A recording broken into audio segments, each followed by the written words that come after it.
Dear students, पिछले lecture के अंदर हमने पढ़ी थी डायगोनल रिलेशनशिप ऑफ एलिमेंट्स, जिसके अंदर हमने लिथियम के डायगोनली रिलेशनशिप पढ़ी थी मैग्नीशियम के साथ। सिमिलरली जो है बेरिलियम की डायगोनल रिलेशनशिप पढ़ी थी हमने एल्यूमिनियम के साथ। क्यों डायगोनल रिलेशनशिप शो होती है और कौन कौन से ऐसे कैरेक्टरिस्टिक्स हैं जो इन एलिमेंट्स के डायगोनली मिलते हैं। आज के इस लेक्चर के अंदर हम पढ़ेंगे general characteristics of S block element and physical properties.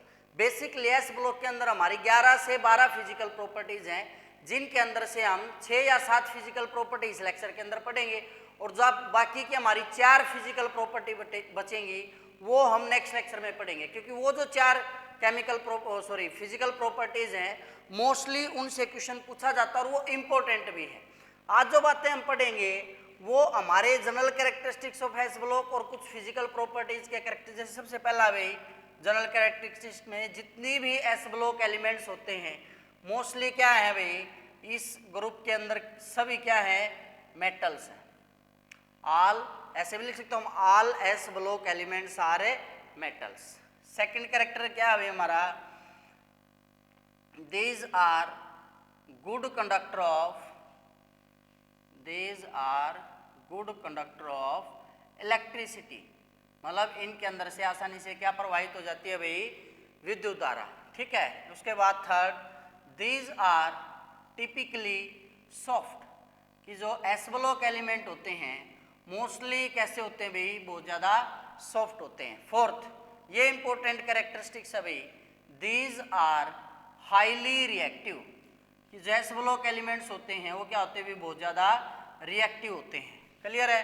Fifth है हमारा, दीज फॉर्म आयनिक कंपाउंड्स, ये हमारे क्या बनाते हैं, आयनिक कंपाउंड्स बनाते हैं। आप समझते हैं ना भाई, आयनिक कंपाउंड जिसके अंदर जो है इलेक्ट्रॉन पूरी तरह से ट्रांसफर हो जाते हैं और वो स्पीसीज कैटायन बनाती है, तो वो जो बॉन्ड बनता है हमारा आयनिक बॉन्ड बनता है और ऐसे कंपाउंड को क्या बोलते हैं भाई, हमें आयनिक कंपाउंड। सिक्स्थ है भाई हमारा, दीज फॉर्म कलरलेस कंपाउंड, इनके जो कंपाउंड्स बनते हैं वो मोस्टली कैसे होते हैं भाई, कलरलेस। उसका रीजन क्या है भाई, उसका रीजन है इनका वैलेंस शेल के अंदर एक इलेक्ट्रॉन का होना। जब ये इस एक इलेक्ट्रॉन को लूज कर देते हैं तो ये एक्वायर कर लेते हैं stable noble gas configuration, stable noble gas configuration, और जो इनका आउटर ऑर्बिटल है वो पूरी तरह से कंप्लीट हो जाता है, ऑक्टेट कंप्लीट हो जाता है।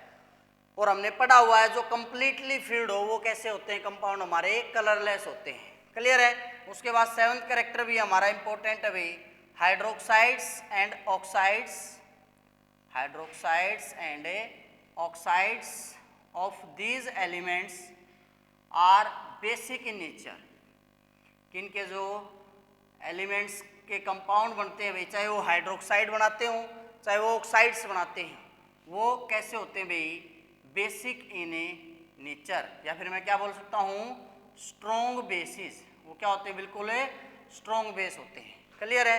नेक्स्ट एट्थ कैरेक्टर हमारा यहीं से निकल के आता है कि अगर ऑक्टेट कंप्लीट है, आउटर शेल पूरा भरा है, तो उस वजह से वो मैग्नेटिक फील्ड के द्वारा रिपेल होगा। मतलब ये क्या बनाते हैं भाई, ये मोस्टली क्या होते हैं हमारे, डायमैग्नेटिक होते हैं। These are diamagnetic in nature. Diamagnetic क्या होते हैं भाई, ब्रैकेट में लिख सकते हैं, which are repel by external magnetic field. Clear है। तो these are diamagnetic in a nature. उसके बाद नाइन्थ आता हमारा, दीज फॉर्म स्टेबल ऑक्सोसाल्ट्स, कि ये हमारे जो है स्टेबल ऑक्सोसाल्ट्स बनाते हैं। बेसिकली ऑक्सोसाल्ट्स हमारे क्या होते हैं, ऑक्सो स्टैंड करता है यहाँ पर ऑक्सीजन के लिए, और यहाँ पे साल्ट का मतलब आपको पता है भाई, जिसके अंदर क्या होता है, कैटायन और एनायन का कॉम्बिनेशन होता है, तो ये क्या बनाते हैं हमारे, स्टेबल जो है ऑक्सोसाल्ट बनाते हैं। उसके बाद 10th, these are silvery white, इनकी जो अपीयरेंस है वो कैसी होती है भाई, सिल्वरी वाइट होती है। एंड आर लाइट मेटल्स, ये क्या होते हैं, बिल्कुल हल्की मेटल्स होती हैं, जो हल्की धातु होती हैं। तो इस प्रकार से हमारे कुछ जनरल कैरेक्टरिस्टिक्स हैं एस ब्लॉक के। इसके बाद आती है हमारी फिजिकल प्रॉपर्टीज। अब फिजिकल प्रॉपर्टीज जैसा कि मैंने आपको पहले बताया हम इस लेक्चर के अंदर 6 से 7 फिजिकल प्रॉपर्टी पढ़ेंगे और बाकी की जो 3 या 4 हमारी 4 या 5 फिजिकल प्रॉपर्टी पढ़ेंगे वो नेक्स्ट लेक्चर के अंदर पढ़ेंगे, क्योंकि वो इम्पोर्टेंट और उनको थोड़ा सा हमने डिटेल में एक्सप्लेन करना पड़ता है। तो इसलिए हम आज की जो है कुछ फिजिकल प्रॉपर्टीज को पढ़ते हैं, जिसके अंदर हमारी जो फर्स्ट फिजिकल प्रॉपर्टी आती है हमारा वो आता है एटॉमिक एंड आयनिक रेडियाई। क्या आता है हमारा? Atomic and ionic radii. इससे पहले कि हम एटॉमिक एंड आयनिक रेडियाई का ट्रेंड पढ़े इस ब्लॉक के अंदर, पहले हम जान लेते हैं बेसिकली एटॉमिक रेडियाई क्या होता है, आयनिक रेडियाई क्या होता है।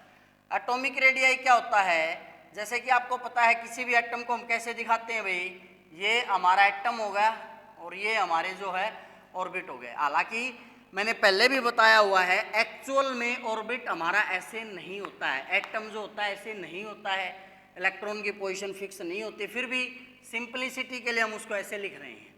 तो अगर मैं सेंटर से लेकर सबसे बाहर जहाँ पे इलेक्ट्रॉन भरा इस डिस्टेंस को मेजर करता हूँ तो इसको क्या बोला जाता है? Atomic radii.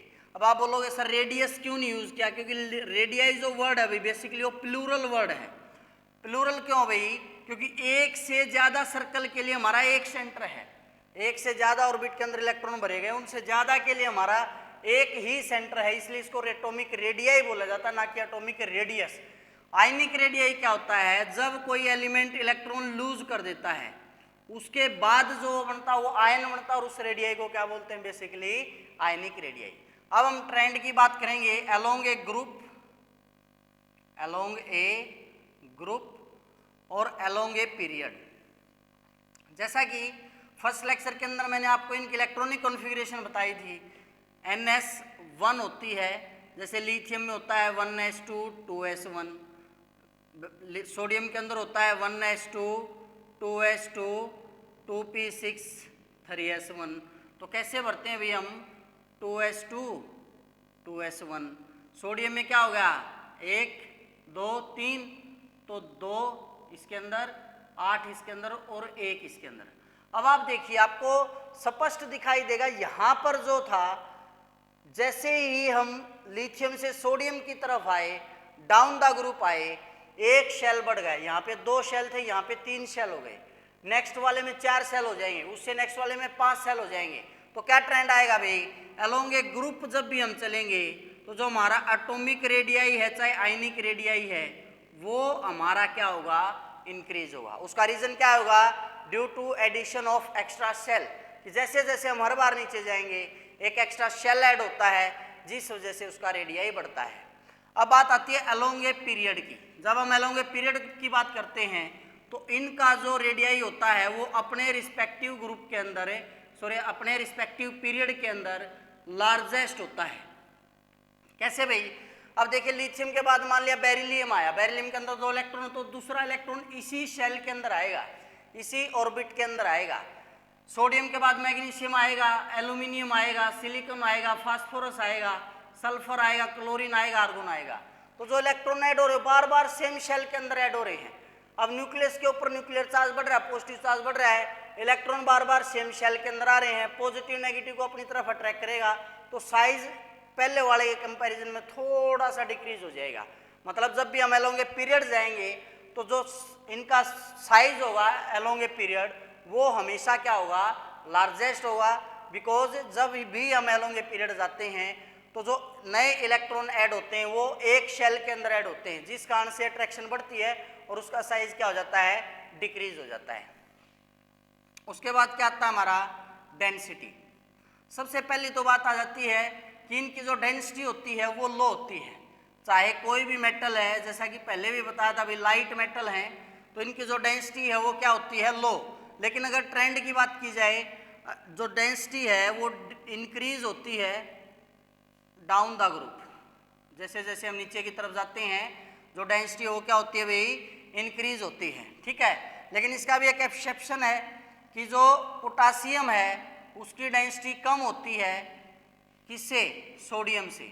किससे कम होती है भाई? सोडियम से। इसका रीजन क्या है भाई? Exceptionally increase in size. और इस लो डेंसिटी का रीजन क्या है भाई? डाउन द ग्रुप साइज बहुत ज्यादा बढ़ रहा है, मास उतना नहीं बढ़ रहा है। अब आपको पता है डेंसिटी क्या होती है? मास बाई वॉल्यूम बहुत ज़्यादा बढ़ रहा है तो डेंसिटी ऑटोमेटिक क्या हो जाएगी, डिक्रीज हो जाएगी। क्लियर है? तो इसके लिए ऑर्डर क्या होगा भाई डेंसिटी का, लिथियम लेस देन, अब आना तो क्या चाहिए था सोडियम, लेकिन आता कौन है हमारा पोटासियम, फिर सोडियम, फिर रुबिडियम, फिर सीजियम। ठीक है, एक और नोट है यहाँ पर important, these are even lighter than water. क्या भाई, ये पानी से भी क्या होते हैं, हल्के होते हैं। ठीक है, मतलब अगर आप इनको वाटर के अंदर डालोगे तो वाटर के अंदर ये क्या करते हैं, फ्लोट करते हैं, तैरते हैं। तो ट्रांजिशन एलिमेंट के कंपैरिजन में, डी ब्लॉक एलिमेंट के कंपैरिजन में इनकी डेंसिटी क्या होती है हमारी, कहीं ज्यादा होती है। उसके बाद थर्ड कैरेक्टर आता है हमारा आयनाइजेशन एंथैल्पी। आयनाइजेशन एंथैल्पी को जो है हम अगर बोले, इसके अंदर दो वर्ड है, आयन प्लस जेशन। आयनाइजेशन का बेसिकली मतलब क्या है भाई हमारा, आयन की फॉर्म में लाना, आयोनाइजेशन एंथैल्पी। मतलब सपोज कीजिए हमारे पास है सोडियम, सोडियम का एटॉमिक नंबर 11, इलेक्ट्रॉन 11 और प्रोटॉन भी 11। अगर हमने क्या बनाना है, Na पॉजिटिव, यानी 10 इलेक्ट्रॉन रह गए लेकिन प्रोटॉन अब भी क्या है 11, तो यहाँ पे मैं 10 ही लिख लेता हूँ। तो Na से जब हमने क्या बनाया, Na पॉजिटिव, अब इसमें इलेक्ट्रॉन का काउंट कैसे लिखते हैं हम, 2 8 और 1, इसमें कितने बच गए 2 और 8। तो ये जो सबसे बाहर इलेक्ट्रॉन था, इसको रिमूव करवाने के लिए जो एनर्जी हमने दी वो क्या होती है हमारी आयनाइजेशन एंथैल्पी। अगर इसके डेफिनेशन हम लिखना चाहेंगे तो क्या लिखेंगे, it is defined as the minimum amount of energy which is required to remove the outermost loosely bound electron. किसको रिमूव करने के लिए देंगे, जो हमें outermost loosely bound electron को रिमूव करने के लिए जो एनर्जी देंगे वो क्या होगी हमारी आयनाइजेशन एंथैल्पी। तो जैसे जैसे हम डाउन द ग्रुप आते हैं, आपको पता है साइज बढ़ता है, क्या होता है, साइज इंक्रीज होगा। जैसे जैसे साइज बढ़ेगा अट्रैक्शन डिक्रीज होगी। अगर अट्रैक्शन घटेगी तो जो इलेक्ट्रॉन है वो मोर इजिली रिमूव हो जाएगा, इलेक्ट्रॉन रिमूव मोर इजिली। तो इस वजह से क्या होगा हमारा ionisation enthalpy down the group, जब भी हम बात करेंगे आयनाइजेशन एंथैल्पी क्या होगी हमारी डिक्रीज होगी। रीजन क्या है, due to increase in size attraction between nucleus and electron decreases and electron remove more easily. लेकिन जब हम एलोंग ए पीरियड जाते हैं तो इलेक्ट्रॉन सेम सेल के अंदर एंटर होते हैं, अट्रैक्शन बढ़ती है तो इलेक्ट्रॉन को रिमूव करवाना डिफिकल्ट हो जाता है। क्लियर है? इसके बाद फोर्थ केमिकल प्रॉपर्टी आती है हमारी मेल्टिंग पॉइंट। क्या था हमारा मेल्टिंग पॉइंट। मेल्टिंग पॉइंट की अगर बात की जाए, जैसे कि हमने बात की थी भाई कि ये जो मेटल है सॉफ्ट है, इनके आउटर मोस्ट शेल में केवल क्या है भाई 1 इलेक्ट्रॉन है, यानी ऐसी स्पीसीज को क्या बोला जाता है भाई यूनिवेलेंट बोला जाता है। ठीक है, क्या होता है यूनिवेलेंट। तो जितनी भी अल्कली मेटल्स हैं वो सारी की सारी क्या है सॉफ्ट है and have low melting point. इनका क्या होता है मेल्टिंग पॉइंट लो होता है। ठीक है, अब जैसे जैसे डाउन द ग्रुप अब हम आते हैं तो जो मेल्टिंग पॉइंट वो क्या करता है डिक्रीज करता है इनवेरिएबली, मतलब कोई फिक्स तो नहीं है कितना डिक्रीज करता है, लेकिन करता है मेल्टिंग पॉइंट डिक्रीज। जब हम कहाँ से कहाँ जाते हैं लिथियम से सीजियम तक। ठीक है, रीजन क्या है इसका, this is due to increase in size. दूसरा रीजन आउटर मोस्ट शेल में एक इलेक्ट्रॉन अगर बॉन्ड फॉर्म भी करेगा तो एक ही बॉन्ड बनेगा, वो आसानी से टूट जाएगा। क्लियर है? उसके बाद फिफ्थ आता है हमारा बॉइलिंग पॉइंट।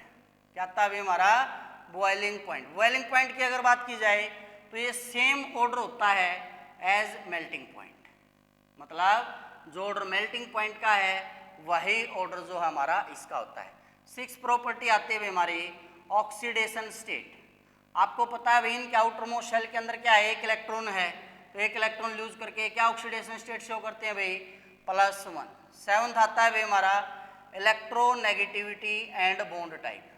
अगर बात की जाए इलेक्ट्रोनेगेटिविटी की, आपको पता है भाई इनकी इलेक्ट्रोनेगेटिविटी बहुत कम होती है, मतलब जो अल्कली मेटल्स हैं उनका जो नेचर होता है वो कैसा होता है इलेक्ट्रोपॉजिटिव, मतलब क्या होता है इलेक्ट्रोपॉजिटिव, विच लूजेज इलेक्ट्रॉन।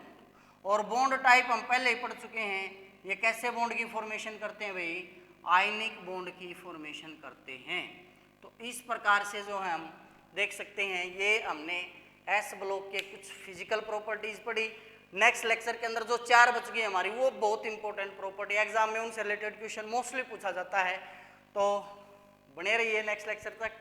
आज के लेक्चर के अंदर इतना ही, थैंक यू।